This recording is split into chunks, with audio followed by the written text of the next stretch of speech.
이진우의 손에 잡히는 경제.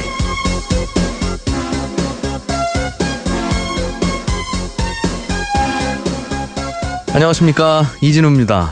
손에 잡히는 경제가 뽑은 오늘의 숫자는 273개입니다.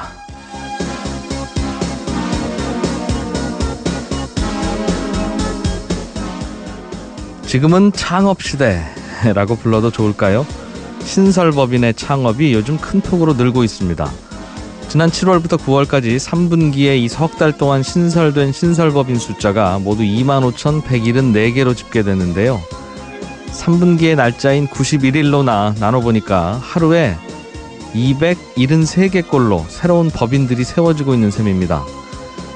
사실 신설법인 숫자는 10년 전부터 꾸준히 증가하는 추세입니다. 작년 같은 기간과 비교하면 7.6%가 늘어서 증가폭이 더 커졌고요. 이런 추세라면 처음으로 10만 개를 넘어설 가능성도 있습니다. 마침 오늘 정부가 혁신 창업 대책을 발표하는데요. 2006년에 없앴던 스톡옵션에 대한 비과세 제도를 부활하기로 했습니다. 스톡옵션 행사로 생긴 이익에 대해서 지금은 최대 22%의 양도세를 물리고 있는데 벤처 창업의 촉진을 위해서 이 세금을 다시 아예 없애겠다는 겁니다. 지금 창업 열기가 우리나라가 높다고는 하지만 미국, 중국 같은 나라의 벤처 열기에 비교하면 우리는 오히려 잠잠한 편에 속하는데요. 이런 여러 가지 대책들이 혁신적인 아이디어와 열정을 가진 분들의 창업 의욕에 불쏘시개 역할을 할지 기대해 봐야겠습니다.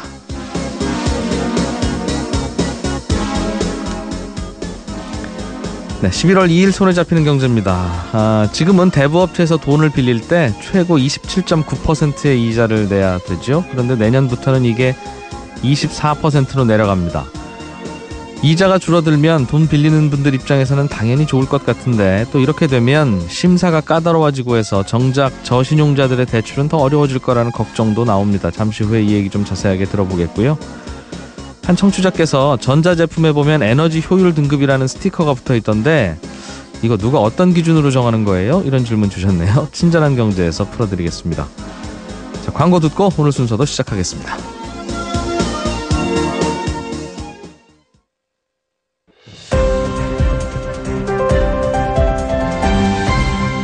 이진우의 손에 잡히는 경제. 네, 눈에 띄는 경제 뉴스들 좀 주섬주섬 챙겨보겠습니다. 한국경제TV 김치영 기자 나오셨어요. 어서 오십시오. 네, 안녕하세요. 요즘 주식시장이 좋은 모양입니다. 많이 좋습니다. 뭐 이렇게 표현하면 야, 내 주식은 왜 이래 이럴 사람들 굉장히 많을 것 같은데요. 그러게요. 네. 사실 2008년 금융위기 이후에 국내 주식시장이 거의 오르지 못하고 흔히 뭐 박스권에서 움직인다. 그래서 한 1800포인트에서 2000포인트 사이로 오갔거든요. 이건 이제 우리나라의 대표 지수인 코스피 지수의 얘기입니다. 그래서 한 5, 6년간 그러다 보니까 코스피 지수를 심지어 박스피라고 부르기도 했어요. 네. 박스 안에서만 계속 움직인다 그래서. 그랬는데 작년 말부터 시작해서 올 상반기까지 한 2000포인트에 있던 지수가 2200포인트까지 올라섰고요. 네. 그리고 최근 한 달간 다시 또 한 번 더 도약을 하더니 지금 이제 2500포인트 이상으로 올라 있어서 지금 2000포인트 이상은 거의 우리나라 지수가 한 번도 가보지 않은 고점이거든요. 그래서 네. 여기서 오르기 시작하면 맨날 최고점이다, 사상 최고다 이런 얘기가 나오는 것이죠. 예. 항상 이렇게 증시가 좋으면 같이 늘어나는 지표들이 있는데 신용거래, 그러니까 빚을 내서 주식을 사는 투자자들의 비중과 그들이 내는 빚의 규모 이것도 꽤 늘고 있겠죠? 네, 그렇습니다. 뭐 거래 규모 자체가 늘고 있고요. 그래서 지난달 이제 코스피 시장하고 코스닥 시장의 거래 대금이 하루 평균 10조 409억 원으로 전달 대비해서 14.1%가 늘었고 이렇게 10조 원을 넘어선 게 2015년 7월 이후에 2년 3개월 만이니까 투자자들이 좀 많이 주식시장을 찾고 있다 이렇게 봐야 되고요. 보통은 이제 기관하고 외국인이 그 시장에서 참여하는 비중이 확 늘지는 않습니다. 그래서 이렇게 거래량이 확 늘었다는 얘기는 흔히 말하는 개인 투자자들, 일명 개미 투자자들이 좀 많이 늘었다 이렇게들 보거든요. 그러니까 주식시장이 계속 가네. 나도 투자하면 좀 돈을 벌 수 있나 이렇게 관심 보이는 분들이 많아지면서 개인 투자자들이 좀 늘었다라고 보는데 그러면서 동시에 늘어나는 것들이 흔히 말하는 베팅하는 사람들이 좀 늘어납니다. 이 주식시장 좋으니까 더 갈 거야. 여기다가 내가 돈을 빌려서 투자를 하면 조금 더 수익이 높아질 가능성이 높겠지라고 생각하고 빚을 내서 투자하는 사람들이 늘어나는데요. 이걸 보통 증권시장에서는 신용거래 융자라고 얘기를 합니다. 네. 그래서 이거 신용거래 융자 잔액이 8조 7,821억 원까지 지난달 31일 기준으로 올라와서 지난해 말 6조 7천억 원보다 한 30% 이상 늘어나는 모습이에요. 이게 결국 주식담보대출인 거죠. 쉽게 설명하자면. 뭐 그렇다고 봐야겠죠. 자기가 예. 빌릴 수 있는 돈을 빌려서 하는 거니까. 네. 이게 주식시장 오른다고 하면 뭐 딴지라면 딴지고 질문이라면 질문인. 네. 뭐 반도체 회사들 몇 개만 올라서 지수 올라가는 거 아닙니까? 이런 질문 하나 하고. 네. 그리고 실제로 뭐 비슷한 류입니다만 개인들이 선호하는 혹은 관심 갖는 작은 종목들도 같이 오르긴 올라요? 뭐 이런 질문인데 어떻습니까? 사실은 지수만 갖고 모든 사람들이 돈을 벌고 있다 보기는 힘들죠. 지수라는 거는 이게 대표적인 거기 때문에 업종에서 업종을 대표할 만한 뭐 대표 주자들을 뽑아서 평균을 내서 지수를 내기 때문에 내가 투자한 종목이 지수가 올랐다 그래서 꼭 오르지는 않아요. 더군다나 우리나라는 삼성전자가 워낙 큰 비중을 차지하다 보니 네. 삼성전자가 좋으면 지수는 대부분 오르거든요. 다들 아시겠지만 워낙 지금 올해 내내 반도체 시장이 좋기 때문에 네. 그 말씀도 맞습니다. 삼성전자를 비롯해서 뭐 SK 하이닉스 같은 대표적인 종목들만 많이 오르고 개인들이 투자한 작은 종목들은 거의 오르지 않았어요. 코스닥 시장을 보면 알 수가 있는데 코스닥 시장은 연초 대비해서 한 7% 정도밖에 오르지 않았거든요. 반면에 반도체와 관련된 여러 가지 장비 회사들이라든지 반도체에 뭔가를 공급하는 회사들은 또 같이 올라서 어디에 투자했느냐에 따라서 성적표가 많이 엇갈리는 모습일 것 같고요. 네. 다만 이제 이 코스닥 시장에 있는 중소형주들, 그러니까 여러 가지 조금 작은 형태 회사들은 대형주보다 많이 못 오른 게 사실인데 아까 앞서 이제 오늘 오프닝에서 말씀해 주신 것처럼 정부가 그래서 벤처 육성이라든지 중소기업들이 조금 더 환경이 좋아질 수 있도록 여러 가지 노력들을 하겠다라는 지원책이 나오고 있어서 네. 최근 들어서 이 작은 종목들도 조금씩 기대감을 받고 오르고 있는 모양을 나타내고는 있습니다.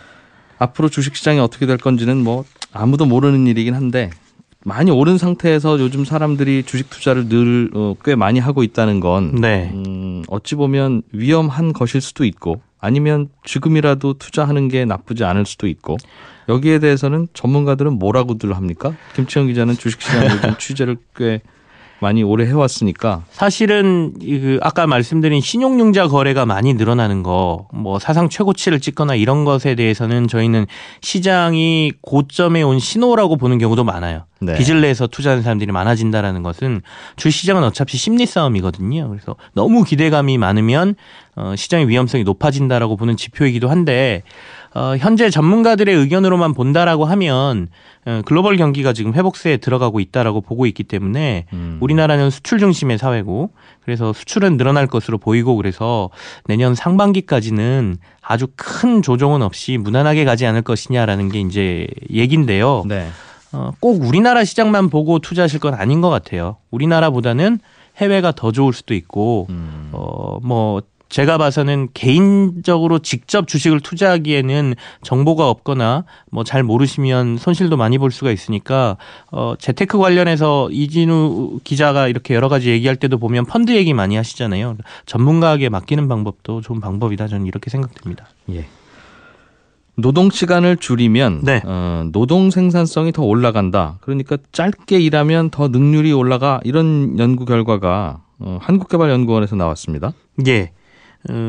한국개발연구원에서 우리나라가 지금 멕시코에 이어서 노동시간이 가장 긴 나라로 분류가 돼 있는데요. 네. 지금 그 멕시코보다도 노동일 기준으로 연간 뭐 1.7개월을 더 일한다 뭐 이런 통계도 있습니다. 그래서 이렇게 오래 일하는 게 도리어 노동 생산성에 좋지 않다.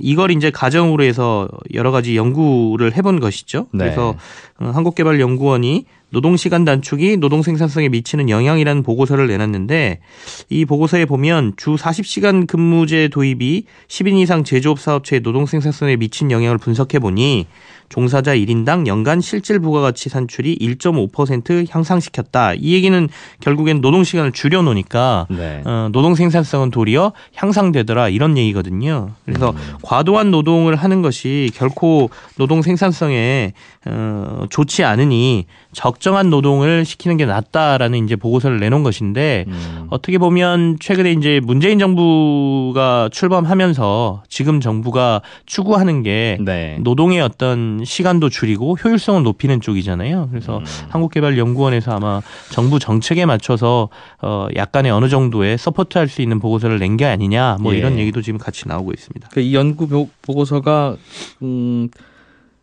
당연히 시간을 짧게 일하면 네. 짧게 일하는 동안에는 능률이 오르죠. 그건 누구나 당연하게 알고 있는 건데 예.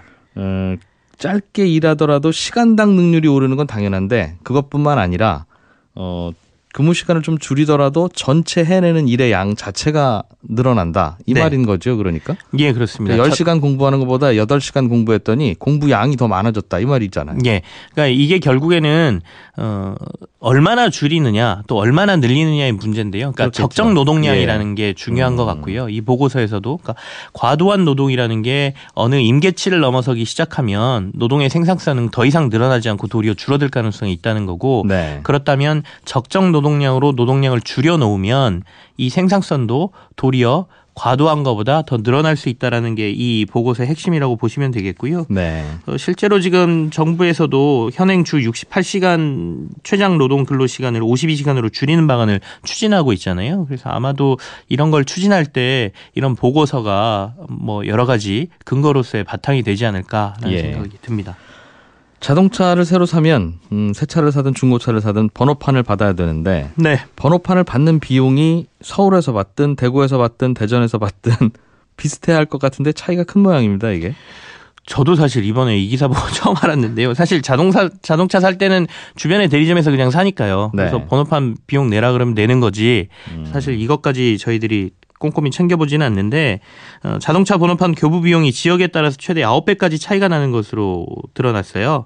이게 이제 국토교통부 국감 자료에서 이게 나왔는데요. 네. 일반 승용차에 부착하는 자동차 번호판 발급 수수료가 강원도 원주시에서 하면 55,000원, 5,500원, 그리고 대전에서 하면 6,400원, 광주에서 하면 7,100원으로 모두가 다릅니다. 그래서 이게 왜 이러냐라고 봤더니 지역마다 이 자동차 번호판을 교부하는 그 기관이 네. 한 개냐 아니면 다수냐에 따라서 비용이 다르더라고요. 그 말은 예를 들면 예. 어디 군청에 가서 번호판을 단다고 하면 예. 번호판 달아주는 업체가 그 군청 안에서도 네. A 업체, B 업체 이렇게 있는 경우도 있고 그렇죠. 그냥 A 업체 혼자 있는 경우도 있고 그렇다는 겁니까? 예. 그래서 제작 교부 업체가 보통은 이제 이 대도시에서는 2-3개씩 정도가 있거든요. 네. 근데 이제 농어촌으로 갈수록 이 업체가 대부분 경쟁 업체가 아니고 단일 업체가 하다 보니까 손님 숫자도 적을 테니까요. 예. 예. 그래서 결국에는 단일 업체가 하고 있는 경쟁이 없는 곳에서는 가격이 비싸고 도시에서는 또 싸고 이런 현상이 벌어지고 있는 것이죠. 참 이건 왜 여기는 보니까 뭐 경남 함양구는 4만 원, 네. 경북 영양구는 4만 8천 원 이러네요. 서울은 7천 원도 안 되는데. 예. 그러니까 결국에는 아까 9배 차이까지 나는 것이죠. 근데 이제 경북 영양군에 가서 왜 서울에서는 7천 원인 번호판 부착 비용이 여기는 5만 원에 가깝습니까? 그러면 전 여기 하루 종일 앉아 있어봐야 3분 오는데 그럼 저 네. 일당이라도 나와야죠. 이 말을 할 것도 같고.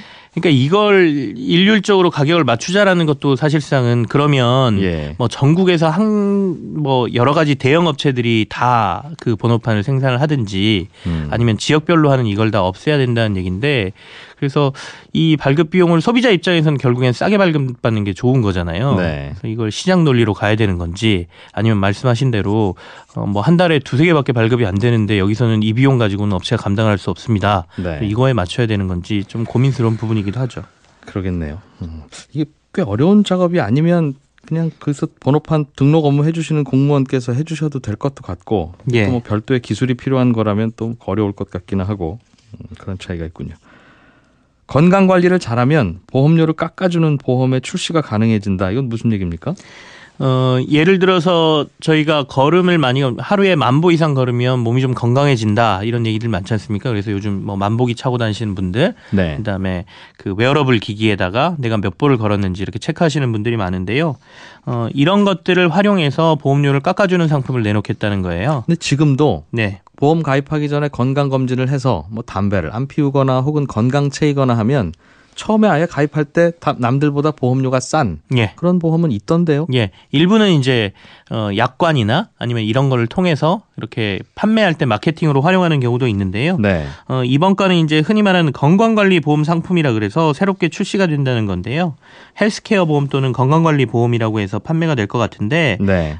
금감원하고 지금 보험업계가 이 건강검진형 보험 상품 개발과 판매 가이드라인을 마련하고 지금 개발에 들어갔다는 것이고 연말쯤에는 새로운 상품이 나올 수 있을 것이다 이런 얘기입니다. 그러니까 이거는 처음에 보험 가입할 때는 한 달에 2만 원 내셔야 합니다라고 해서 결정됐다가 건강 관리를 열심히 하고 실제로 스마트워치 같은 걸 보니까 하루에 10,000보 이상 걸으시네요. 그러면 내년부터는 18,000원만 내세요. 이렇게 중간에 바뀐다는 겁니까? 그렇죠. 보험료가? 그러니까 저희가 내년 가입할 때는 한 5% 정도 할인을 해준다 이런 거죠. 그러니까 자동차 보험 요즘 가입하시면 네. 자녀 있으면 할인해주고 예. 뭐 예를 들어 주행 거리가 한 달에 10,000km 이상 안 하면 뭐 12월 달에 다음에 가입할 때 보험료를 할인해 주겠습니다. 이런 상품들이 있잖아요. 그런 식으로 해주겠다는 건데 이런 보험이 이제 가능해진 이유는 앞서 말씀드린 것처럼 스마트 기기들이 많이 나타나면서 내가 얼마나 운동하는지 예. 객관적으로 서로 입증이 되니까. 예, 그런 데이터가 나오기 시작하니까 이런 것을 바탕으로 보험료까지 할인받을 수 있고 보험사 입장에서는 사고율이 떨어지는 거기 때문에 네. 같이 개발해서 새로운 상품을 내놓겠다 이런 얘기가 되겠습니다. 기존의 건강차 할인은 처음에 가입할 때만 건강한 여부를 확인하고 그 보험료가 유지되는데 네. 이건 중간에 바뀐다는 거군요. 회사에서 부장님이 자꾸 스트레스 주면 아이 저 부장님 때문에 저 내년에 보험료 올라가겠습니다. 그런 얘기도 이제 나오겠어요. 가능하겠습니다. 한국경제TV 김치영 기자였습니다. 고맙습니다. 네, 감사합니다. 알아야 될 것들 많이 안내를 해주고 눈높이에 딱 맞는 만인의 경제 과외 선생님. 다음 순서는 친절한 경제입니다. 네, 오늘은 청취자 김옥현 씨가 전자제품에 보면 에너지 효율 등급 몇 등급 이렇게 스티커가 붙어 있던데 그런 에너지 등급은 누가 무슨 기준으로 정하는 거예요? 그냥 등급이 높은 걸로 고르려고 보다가 자세하게 소비 전력 숫자를 보니까 1등급 제품보다 비슷한 용량의 3등급 제품이 오히려 전기를 적게 먹던데 이건 왜 그렇습니까? 이런 질문을 보내오셨습니다. 학교 다니는 학생들이 시험 보듯이요. 가전제품이나 자동차도 출고되기 전에 시험 봅니다. 이게 무슨 시험 보냐면 용량이나 덩치가 자기하고 비슷한 제품들에 비해서 얼마나 전기를 덜 먹느냐, 기름을 덜 먹느냐 하는 시험입니다. 이게 에너지관리공단이라고 하는 곳에서 주관하는 시험인데 예를 들어서 냉장고다 그러면 비슷한 용량의 냉장고들을 모아놓고 실험을 해서 전기가 적게 먹는 냉장고부터 쭉 위에서부터 아래로 늘어놓습니다. 그러고 나서 그 다음엔 등급을 정하는데 상위 5% 내지 10%한테는 1등급을 주고 그 다음으로 상위 30% 안에 들어가면 2등급 그리고 뭐 하위 5%나 하위 10% 제품에는 꼴찌 등급인 5등급이 돌아가게끔 기준을 정합니다. 그러니까 상대평가인 거고요. 그래서 처음에는 1등급 받기가 아주 어렵습니다. 그런데 이게 매번 상대평가를 하는 게 아니라 그렇게 한번 에너지 등급을 매기고 나면 이런 냉장고 요만한 용량의 냉장고에서는 1등급 받으려면 커트라인이 얼마다 이게 지난번에 측정했으니까 그 커트라인이 생겼을 거 아니겠습니까? 그러면 그 커트라인은 다음 해 그 다음 해에도 매년 똑같습니다. 그러다 보니까 처음에는 1등급 되기가 되게 어려운데 시간이 갈수록 기술 개발도 하고 전기도 적게 먹는 기술도 부착하고 할 거 아니겠어요? 그러다 보면 1등급 제품 숫자가 많아집니다. 그래서 예전에는 1등급이 전체의 10%도 안 됐는데 몇 년이 지나면 뭐 거의 대부분이 1등급 받는 그런 에너지 등급 인플레 현상이 나타나게 돼서요. 그래서 에너지관리공단은 1등급이나 2등급이 너무 많이 안 나오게 2, 3년에 한 번씩 그 커트라인을 올립니다. 그러다 보니까 이게 작년까지는 1등급이었는데 올해는 그 커트라인이 올라서 기준이 엄격해져서 2등급이나 3등급이 되어버리는 제품들도 나오고요.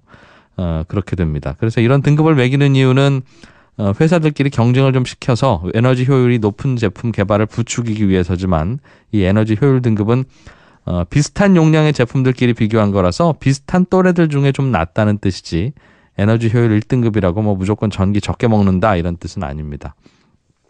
정리하면 그래서 최신 제품의 에너지 3등급이 5년 전 제품의 에너지 효율 1등급보다 오히려 3등급인 친구가 더 전기를 적게 먹기도 합니다.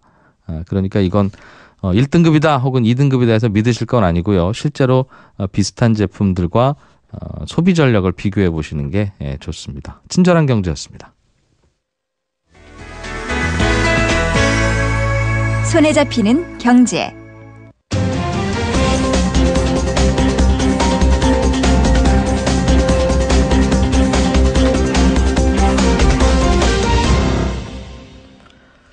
정부가 대부업법을 바꿔서 내년 2월부터는 대부업체가 연 24% 이상은 금리를 못 받도록 그렇게 법을 바꿉니다. 지금은 27.9%가 한도인데 조금 더 최고점이 낮아진 거죠. 이렇게 되면 높은 금리를 무는 소비자들은 최소한 합법적인 범위에서는 줄어들게 되는데 문제는 신용도가 낮은 저소득층, 그래서 신용도로 봐서는 30% 40% 이상 금리를 물어야 하는 저소득층은 점점 더 이제 돈 빌릴 곳이 없어지는 그런 문제도 생깁니다. 이 문제에 대한 고민 한성대학교 경제학과 김상봉 교수를 전화로 연결해서 좀 들어보겠습니다. 안녕하십니까? 예, 안녕하세요. 대부업의 최고금리가 계속 조금씩 낮아지고 있어요. 예. 그런데 금리 상한선을 낮추자고 할 때마다 대부업체들은 안 된다고 당연히 반대를 하는 것 같더군요. 그래서 이게 최고금리를 내리면 대부업체들은 손해가 나니까 그런 거겠죠? 네, 예, 맞습니다. 예, 이제 살펴보면 주요 대부업체 원가를 보면요, 뭐, 이자 비용하고 대손 비용하고 모집 비용, 관리 비용 등이 있는데요. 이 중에서 가장 큰 건 이제 대손 비용이라고 할 수 있습니다. 쉽게 말하면 이제 돈을 빌려줬을 때, 네. 떼이는 돈의 비율이라고 생각하면 쉬울 것 같습니다. 근데 이런 비율이 보통 한 16%에서 18% 정도 되거든요. 대손 비용만 따졌을 때. 그 말은 100억 원을 대부업체가 여러 사람에게 빌려주면 그중에서 한 18억 원, 20억 원가량은 돈을 못 받는다. 예. 그러면 아예 그 돈 빌려줄 때 최소한 18에서 20%는 이자를 붙여야 최소한 돈이겠군요. 대부업체 입장에서 보면. 그렇죠. 그래서 거기에 이제 또 대부업체들이 이제 돈을 빌려올 때 쓰는 이자 비용이라는 게 있을 겁니다. 그래서 네. 이자 비용이 뭐 한 5% 가까이 되고요. 그 다음에 모집 비용은 뭐 한 4%. 그다음에 이제 일반 관리비라고 하죠. 관리 비용이 한 4%에서 5% 정도 되는데요. 이걸 다 합쳐보면은 지금 상태에서도 28% 가까이 나오거든요. 굉장히 높은 상태죠. 그 말은 28% 이상 받아야 대부업체 입장에서는 이익이 나고 28%보다 낮은 금리를 받으면 지금 상황에서는 이익이 안 난다 이 말입니까? 예, 그렇죠. 지금 상황에서는 28% 이하면은 마진이 빠져 있는 부분이니까요. 손실이 나는 부분들이 많이 있을 수가 있겠죠. 저도 뭐 그런 생각은 들었는데 다만 그러면 지금은 대부업체들이 신용도가 낮은 분들을 대상으로 주로 대출을 해주고 또 신용도가 좋은 분들은 굳이 대부업체 가지 않을 테니까요. 네네. 그러고 있는데 높은 이자로는 빌려주지 말라고 이렇게 법이 바뀌면 대부업체도 좀 더 신용도가 좋은 분들에게 빌려주면 되지 않습니까? 예를 들면 카드론을 받는 직장인이라든가 그런 경우에는 카드론 금리나 이제는 대부업체 최고금리나 비슷해졌으니 그런 분들을 고객으로 흡수하면 대부업체 입장에서는 뭐 그리 불리해질 것도 아닐 것도 같은데요. 안 그렇습니까? 그게 조금 다릅니다. 왜냐하면 보통 이게 이제 중신용자라고 저희가 얘기를 하는데요. 신용등급이 이제 4에서 7등급 정도, 금리가 7에서 15% 정도 되는 사람들을 이제 중신용자라고 하고요. 그 다음에 그분들이 받는 대출을 중금리 대출이라고 하거든요. 저희가 작년 기준으로 추산을 해보니까 뭐 한 66조 원에서 한 91조 원 정도 되는 것 같아요. 근데 이제 이 중에서 햇살론이나 뭐 세희망홀씨나 미소금융 이런 잔액들이 이제 대부분 또 포함되어 있는 거고요. 그 얘기는 지금 이금융권하고 합법적인 대부업체하고 고객층이 많이 겹쳐 있는 상태라는 거죠. 따라서 다른 업체에서 이제 대부업체로 이동하는 신규 대출자는 많지 못할 거라는 거죠. 네. 알겠습니다. 그래서 대부업체들은 결국은 그러면 20% 후반이나 30% 넘는 금리를 받아야 되는 그런 고객들이 주 고객층인데 고객층이 줄어들 것 같다 이 말이군요. 네네. 그거야 뭐 대부업체들이 걱정해야 될 일이니까 당장 그렇죠. 뭐 저희 걱정은 아닌데 문제는 교수님도 걱정을 하시고 일부에서도 거론을 하고 있는 신용도가 낮은 분들, 즉 이분한테 돈 빌려주면 25% 확률로 떼일 것 같은 분들 또 우리나라 국민이니까 필요하면 돈을 빌릴 수 있어야 되는데 그럼 이분들은 합법적으로 돈을 못 빌리지 않느냐. 이분들한테 빌려주려면 최소한 이자가 30%에 가까워야 되는데 그건 불법이니 그럼 돈 안 빌려줄 수밖에 없고 그럼 이분들은 돈 어디서 구하느냐. 이게 이제 고민인 건데요. 네, 맞습니다. 그런 분들이 어느 정도 되는지 혹시 통계나 혹은 조사 결과가 있어요? 통계로 잡혀 있는 건 아니고요. 저희가 이제 따로 추산을 했는데요. 저신용자라 그러죠. 8등급에서 10등급 사이에 있는 분들. 이런 분들을 저희가 이제 경제가 커가는 규모하고 그다음에 이자율이 낮았던 부분들을 저희가 다 감안하고 계산을 해보니까 이 최고금리가 24%로 인하되면은 이런 저신용자가 약 한 25만 8천 명에서요. 많게 보면은 한 60만 명까지 나올 수가 있습니다. 이분들은 어디 갈 데가 없는 거죠.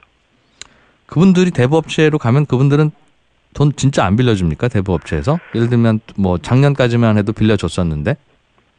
이게 그 대부업체 입장에서는 좀 다를 겁니다. 그러니까 기존에 잘 상환하고 있던 사람들, 그러니까 대손율이 낮은 분들은 오히려 한도가 높아질 수 있는 부분들이 생기고요. 그러니까 저희가 말씀드리는 거는 신규로 시장을 진출하는 분들을 얘기하는 거죠. 새로 대부업체에서 돈을 좀 빌리려는 분들은 안 받아줄 것이다? 그렇죠. 혹시 못 받을 가능성이 높고 혹시 못 받으면 이 정도 이자 받아서는 그게 복구가 안 되니까? 예, 그렇죠. 그럼 어떻게 해야 되겠습니까? 즉 그렇다고 대부업체들이 높은 이자를 자율적으로 마음대로 받으세요. 그러면 한 25%만 받아도 되는 분한테 50% 붙일 수도 있는 거잖아요.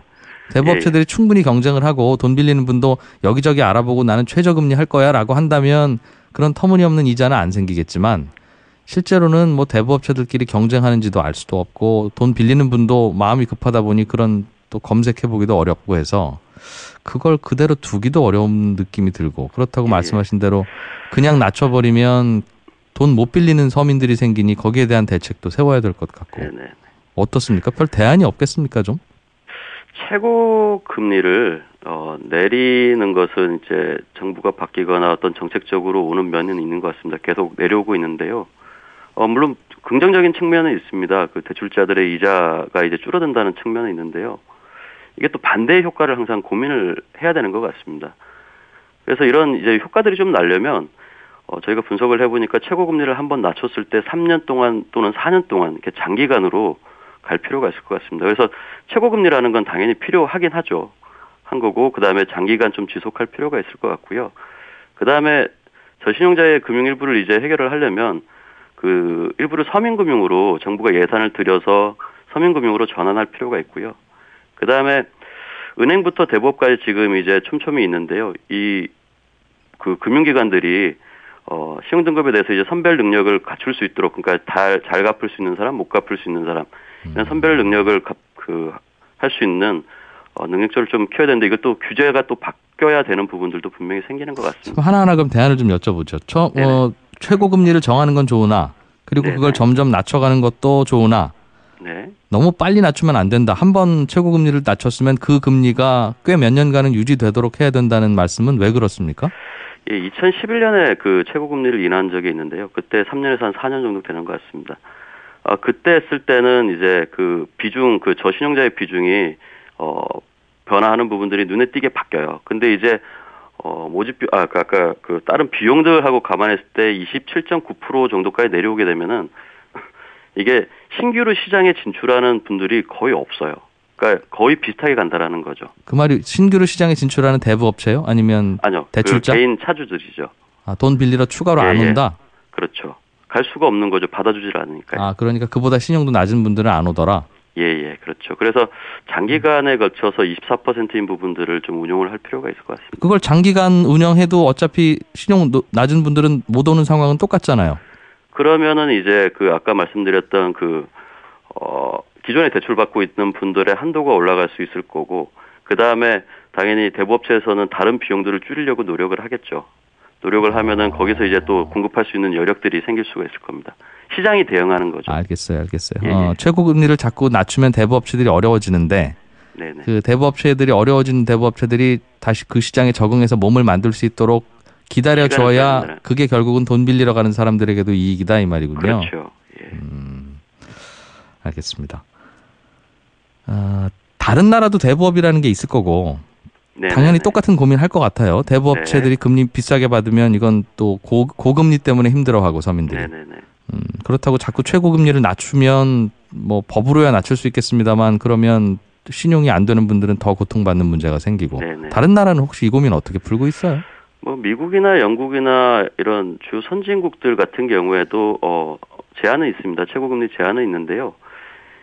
이게 평균 금리들이 최고금리나 평균금리를 저희보다 훨씬 높습니다. 예를 들어서 미국 같은 경우에는 주별로 좀 다르지만요. 한 36% 정도 되고요.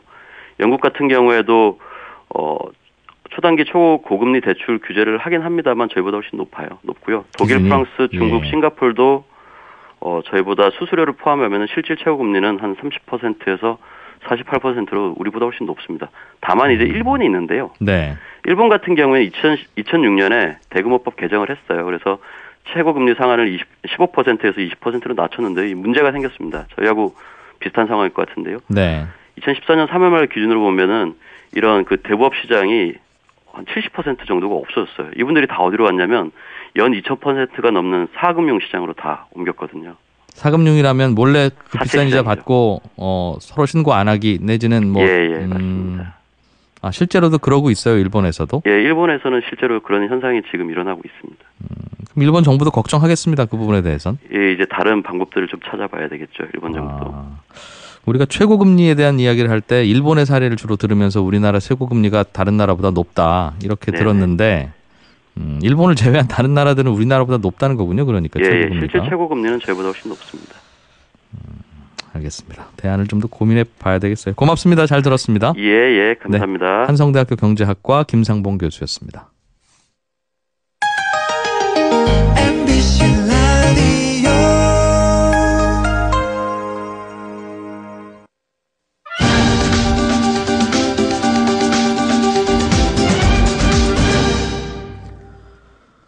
요즘에는 여기저기 금연구역으로 지정하는 곳들이 많아서 담배 피우는 분들은 뭐 꽤 많이 불편하실 것 같고요. 또 담배를 안 피우는 분들 입장에서 보면 비슷한 동네 같은데 여기는 금연구역이고 여기는 금연구역이 아니라서 또 여기는 많은 분들이 모여서 담배를 피우고 있어서 도대체 이 금연구역이라고 하는 건 어떤 기준으로 누가 정하는지 모르겠다. 이런 궁금함이 아마 생기셨을 겁니다. 저희에게도 질문이 들어와서 오늘 이하나 리포터가 그 문제를 취재해 왔습니다. 어서 오십시오. 네, 안녕하세요. 일단은 아파트에도 보면 금연 아파트 이런 곳이 있더군요. 그렇죠. 그래서 우리 아파트는 금연 아파트예요라고 써붙여 놓고 그렇다고 그게 뭐 방에서 피우는 것까지 막을 수는 없겠지만 뭐 나와서 야외라든가 놀이터라든가 그런 데서는 못 피우게 하더라고요. 네, 그게 뭐 지정됐다. 정문에 크게 현수막을 붙이는 곳도 있는데 앞으로는 전국에는 아파트에서 과태료, 담배를 폈을 경우에 과태료를 부과하는데요. 예. 전국의 모든 아파트는 아니고요. 지금 말씀하신 것처럼 금연 아파트로 지정된 곳에서 담배를 피웠을 경우에는 과태료를 부과할 수 있다는 겁니다. 그러니까요. 그래서 어떤 아파트는 금연구역이고 어떤 아파트는 왜 금연구역이 아닌가. 아파트는 사람 사는 곳이니까 그렇죠. 네. 아니, 사람 같이 사는 곳에서 이렇게 야외에서 담배 피우시면 안 되죠라는 개념이라면 모든 아파트가 다 금연구역이어야 하고 네. 그게 아니라면 다 아니어야지. 왜 어떤 아파트만 금연 아파트냐 이겁니다. 이게 주민들의 좀 자율성에 맡기고 있는데요. 주민들이 동의를 하면 지정이 되는 겁니다. 아파트뿐만 아니라 주택법에서 정하고 있는 공동주택이라면 네. 거기에 살고 있는 전체 주민의 절반 이상의 동의를 받아서 지자체에다가 저희 아파트 금연 아파트로 지정해 주세요 하고 신청을 하는 겁니다. 그런데 아파트 전 구역, 그러니까 말씀하신 것처럼 방 안, 화장실 이런 사적 공간까지 포함하는 건 아니고요. 예. 모두가 함께 쓰는 주차장, 복도, 계단, 엘리베이터 이렇게 총 4군데 중에 뭐 일부를 지정해도 되고 네. 4군데 전체를 지정할 수도 있습니다. 공용 면적에서는 피우지 말아라 네. 이거군요. 그래요? 그러면 아파트 주민들이 정한 거라면 과태료를 그럼 내야 되는 겁니까? 이거는 만약에 적발되면 그런 아파트 근처에 야외에서 피우다가 적발되면 네, 과태료를 이제부터 내야 하는데요. 네. 5만 원 정도로 책정이 됐습니다.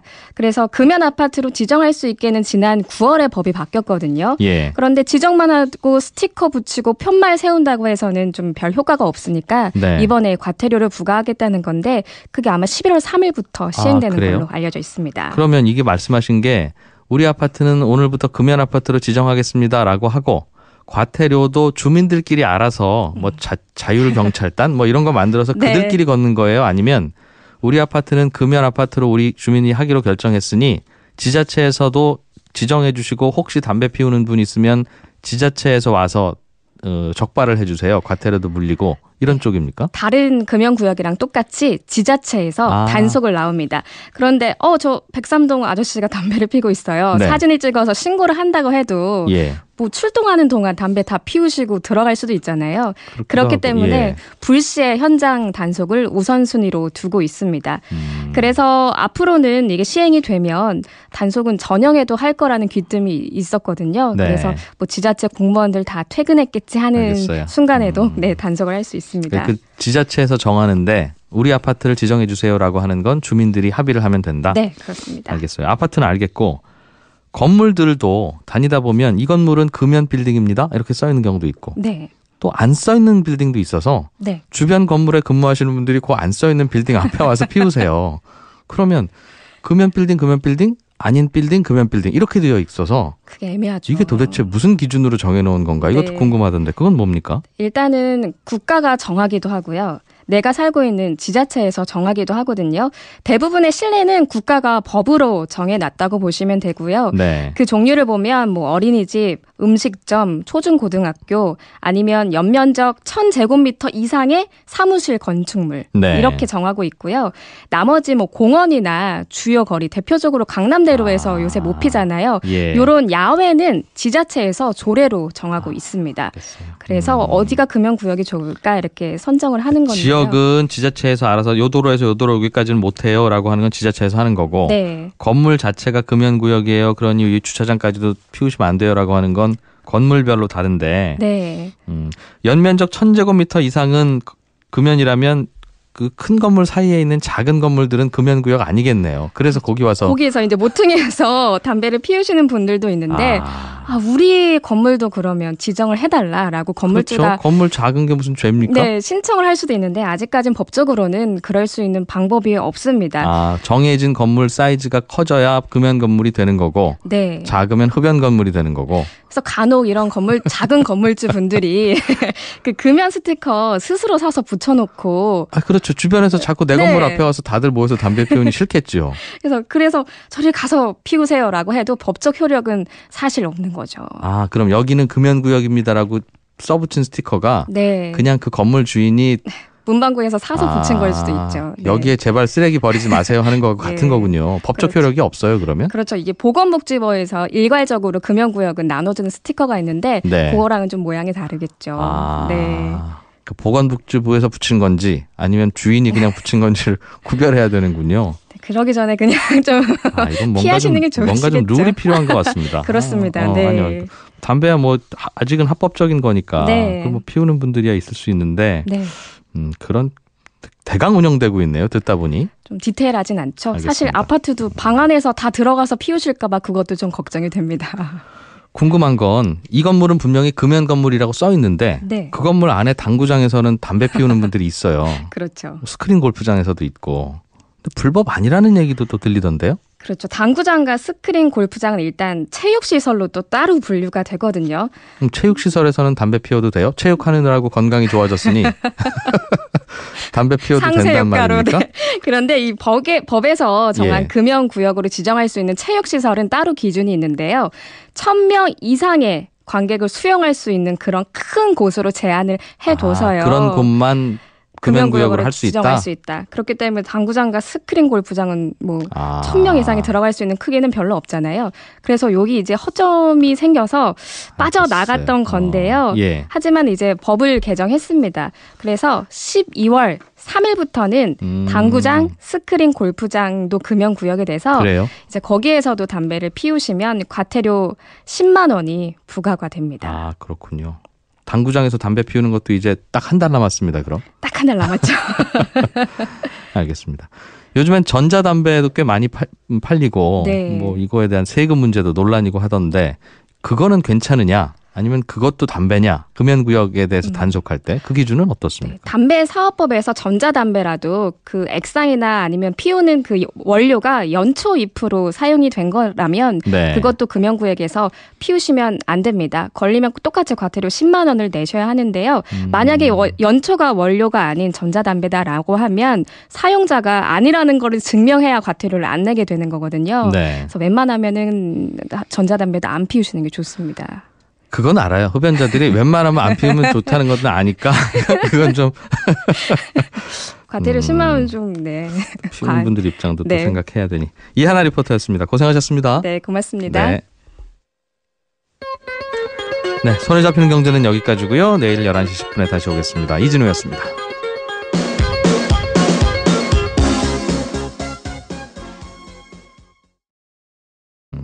그리고 실제로 뭐 비슷한 류입니다만 개인들이 선호하는 혹은 관심 갖는 작은 종목들도 같이 오르긴 올라요? 뭐 이런 질문인데 어떻습니까? 사실은 지수만 갖고 모든 사람들이 돈을 벌고 있다 보기는 힘들죠. 지수라는 건 이게 대표적인 거기 때문에 업종에서 업종을 대표할 만한 뭐 대표 주자들을 뽑아서 평균을 내서 지수를 내기 때문에 내가 투자한 종목이 지수가 올랐다 그래서 꼭 오르지는 않아요.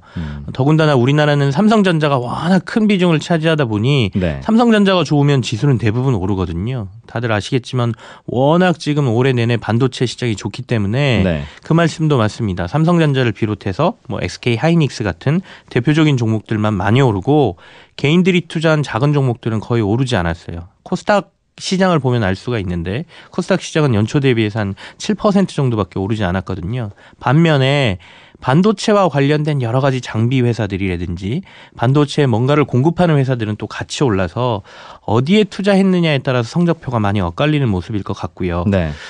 다만 이제 이 코스닥 시장에 있는 중소형주들, 그러니까 여러 가지 조금 작은 형태 회사들은 대형주보다 많이 못 오른 게 사실인데 아까 앞서 이제 오늘 오프닝에서 말씀해 주신 것처럼 정부가 그래서 벤처 육성이라든지 중소기업들이 조금 더 환경이 좋아질 수 있도록 여러 가지 노력들을 하겠다라는 지원책이 나오고 있어서 네. 최근 들어서 이 작은 종목들도 조금씩 기대감을 받고 오르고 있는 모양을 나타내고는 있습니다. 앞으로 주식시장이 어떻게 될 건지는 뭐 아무도 모르는 일이긴 한데 많이 오른 상태에서 요즘 사람들이 주식 투자를 늘 꽤 많이 하고 있다는 건 네.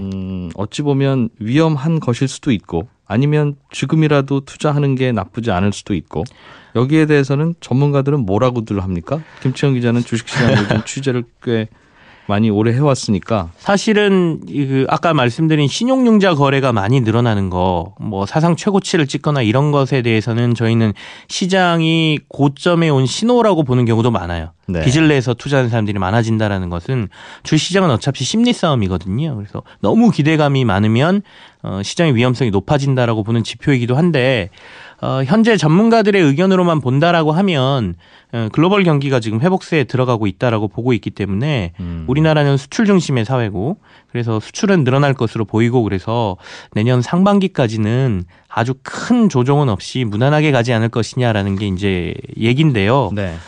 꼭 우리나라 시장만 보고 투자하실 건 아닌 것 같아요. 우리나라보다는 해외가 더 좋을 수도 있고 뭐 제가 봐서는 개인적으로 직접 주식을 투자하기에는 정보가 없거나 뭐 잘 모르시면 손실도 많이 볼 수가 있으니까 재테크 관련해서 이진우 기자가 이렇게 여러 가지 얘기할 때도 보면 펀드 얘기 많이 하시잖아요. 전문가에게 맡기는 방법도 좋은 방법이다 저는 이렇게 생각됩니다. 예. 노동 시간을 줄이면 네. 노동 생산성이 더 올라간다. 그러니까 짧게 일하면 더 능률이 올라가 이런 연구 결과가 한국개발연구원에서 나왔습니다. 예. 한국개발연구원에서 우리나라가 지금 멕시코에 이어서 노동시간이 가장 긴 나라로 분류가 돼 있는데요. 네.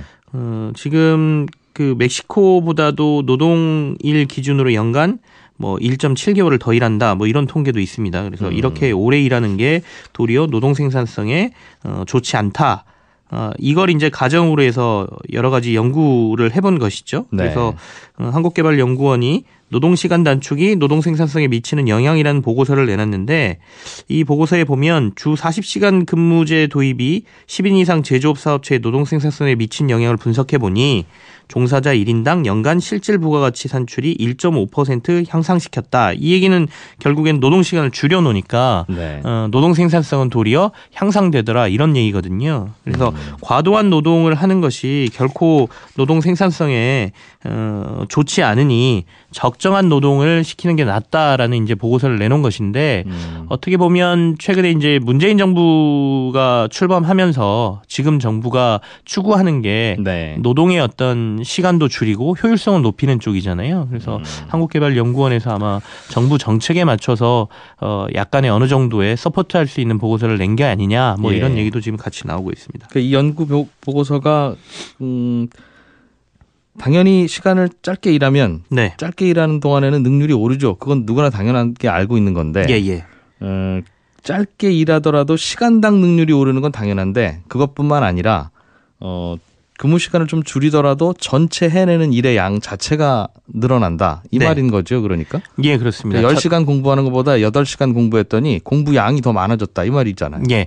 그러니까 이게 결국에는 얼마나 줄이느냐 또 얼마나 늘리느냐의 문제인데요. 그러니까 그렇겠죠. 적정 노동량이라는 게 중요한 것 같고요. 이 보고서에서도 그러니까 과도한 노동이라는 게 어느 임계치를 넘어서기 시작하면 노동의 생산성은 더 이상 늘어나지 않고 도리어 줄어들 가능성이 있다는 거고 네. 그렇다면 적정 노동량으로 노동량을 줄여놓으면 이 생산성도 도리어 과도한 것보다 더 늘어날 수 있다는 게 이 보고서의 핵심이라고 보시면 되겠고요. 네. 실제로 지금 정부에서도 현행 주 68시간 최장 노동 근로 시간을 52시간으로 줄이는 방안을 추진하고 있잖아요. 그래서 아마도 이런 걸 추진할 때 이런 보고서가 뭐 여러 가지 근거로서의 바탕이 되지 않을까라는 생각이 듭니다. 자동차를 새로 사면 새 차를 사든 중고차를 사든 번호판을 받아야 되는데 네. 번호판을 받는 비용이 서울에서 받든 대구에서 받든 대전에서 받든 비슷해야 할 것 같은데 차이가 큰 모양입니다, 이게. 저도 사실 이번에 이 기사 보고 처음 알았는데요. 사실 자동차 살 때는 주변의 대리점에서 그냥 사니까요. 네. 그래서 번호판 비용 내라 그러면 내는 거지.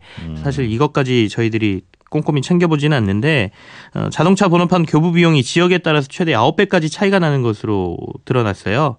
이게 이제 국토교통부 국감 자료에서 이게 나왔는데요. 네. 일반 승용차에 부착하는 자동차 번호판 발급 수수료가 강원도 원주시에서 하면 55,000원, 5,500원, 그리고 대전에서 하면 6,400원, 광주에서 하면 7,100원으로 모두가 다릅니다. 그래서 이게 왜 이러냐라고 봤더니 지역마다 이 자동차 번호판을 교부하는 그 기관이 네. 한 개냐 아니면 다수냐에 따라서 비용이 다르더라고요. 그 말은 예를 들면 예. 어디 군청에 가서 번호판을 단다고 하면 예. 번호판 달아주는 업체가 그 군청 안에서도 네. A 업체, B 업체 이렇게 있는 경우도 있고 그렇죠. 그냥 A 업체 혼자 있는 경우도 있고 그렇다는 겁니까? 예. 그래서 제작 교부 업체가 보통은 이제 이 대도시에서는 2-3개씩 정도가 있거든요. 네. 근데 이제 농어촌으로 갈수록 이 업체가 대부분 경쟁 업체가 아니고 단일 업체가 하다 보니까 손님 숫자도 적을 테니까요. 예. 예. 그래서 결국에는 단일 업체가 하고 있는 경쟁이 없는 곳에서는 가격이 비싸고 도시에서는 또 싸고 이런 현상이 벌어지고 있는 것이죠. 참 이건 왜 여기는 보니까 뭐 경남 함양구는 4만 원, 네. 경북 영양구는 4만 8천 원 이러네요. 서울은 7천 원도 안 되는데. 예. 그러니까 결국에는 아까 9배 차이까지 나는 것이죠. 근데 이제 경북 영양군에 가서 왜 서울에서는 7천 원인 번호판 부착 비용이 여기는 5만 원에 가깝습니까? 그러면 전 여기 하루 종일 앉아 있어봐야 3분 오는데 그럼 저 네. 일당이라도 나와야죠. 이 말을 할 것도 같고.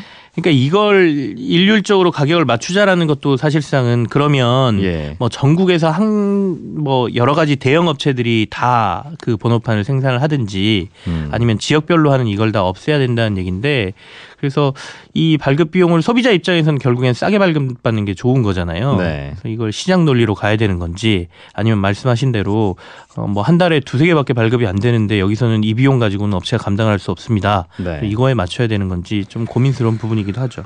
그러겠네요. 이게 꽤 어려운 작업이 아니면 그냥 그래서 번호판 등록 업무 해주시는 공무원께서 해주셔도 될 것도 같고 예. 또 뭐 별도의 기술이 필요한 거라면 또 어려울 것 같기는 하고 그런 차이가 있군요. 건강 관리를 잘하면 보험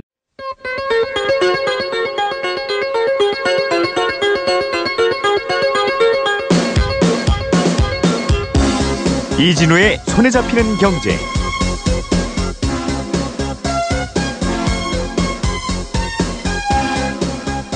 안녕하십니까, 이진우입니다. 손에 잡히는 경제가 뽑은 오늘의 숫자는 273개입니다.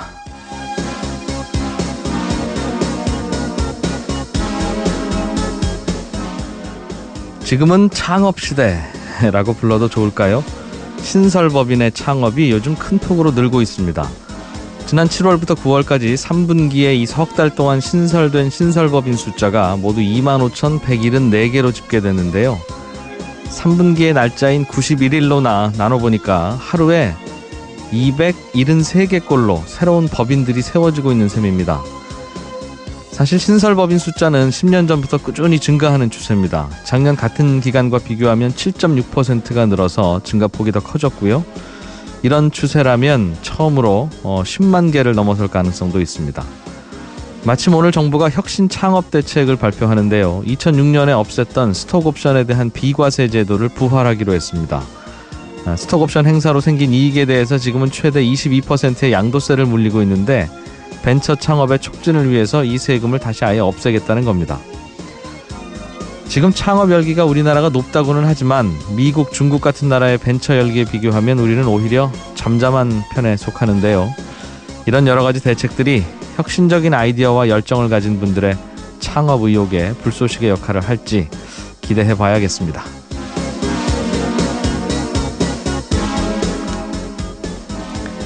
네, 11월 2일 손에 잡히는 경제입니다. 지금은 대부업체에서 돈을 빌릴 때 최고 27.9%의 이자를 내야 되죠. 그런데 내년부터는 이게 24%로 내려갑니다.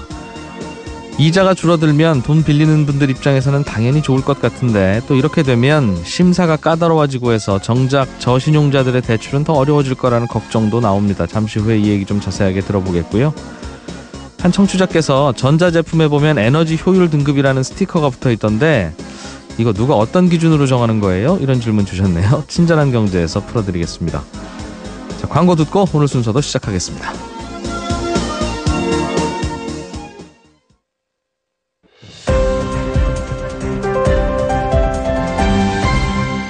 이진우의 손에 잡히는 경제. 네, 눈에 띄는 경제 뉴스들 좀 주섬주섬 챙겨보겠습니다. 한국경제TV 김치영 기자 나오셨어요. 어서 오십시오. 네, 안녕하세요. 요즘 주식시장이 좋은 모양입니다. 많이 좋습니다. 뭐 이렇게 표현하면 야, 내 주식은 왜 이래 이럴 사람들 굉장히 많을 것 같은데요. 그러게요. 네. 사실 2008년 금융위기 이후에 국내 주식시장이 거의 오르지 못하고 흔히 뭐 박스권에서 움직인다. 그래서 한 1800포인트에서 2000포인트 사이로 오갔거든요. 이건 이제 우리나라의 대표 지수인 코스피 지수의 얘기입니다. 그래서 한 5, 6년간 그러다 보니까 코스피 지수를 심지어 박스피라고 부르기도 했어요. 네. 박스 안에서만 계속 움직인다 그래서. 그랬는데 작년 말부터 시작해서 올 상반기까지 한 2000포인트에 있던 지수가 2200포인트까지 올라섰고요. 네. 그리고 최근 한 달간 다시 또 한 번 더 도약을 하더니 지금 이제 2500포인트 이상으로 올라 있어서 지금 2000포인트 이상은 거의 우리나라 지수가 한 번도 가보지 않은 고점이거든요. 그래서 네. 여기서 오르기 시작하면 맨날 최고점이다, 사상 최고다 이런 얘기가 나오는 것이죠. 예. 항상 이렇게 증시가 좋으면 네. 같이 늘어나는 지표들이 있는데 신용거래, 그러니까 빚을 내서 주식을 사는 투자자들의 비중과 그들이 내는 빚의 규모 이것도 꽤 늘고 있겠죠? 네, 그렇습니다. 뭐 거래 규모 자체가 늘고 있고요. 그래서 지난달 이제 코스피 시장하고 코스닥 시장의 거래 대금이 하루 평균 10조 409억 원으로 전달 대비해서 14.1%가 늘었고 네. 이렇게 10조 원을 넘어선 게 2015년 7월 이후에 2년 3개월 만이니까 투자자들이 좀 많이 주식시장을 찾고 있다 이렇게 봐야 되고요.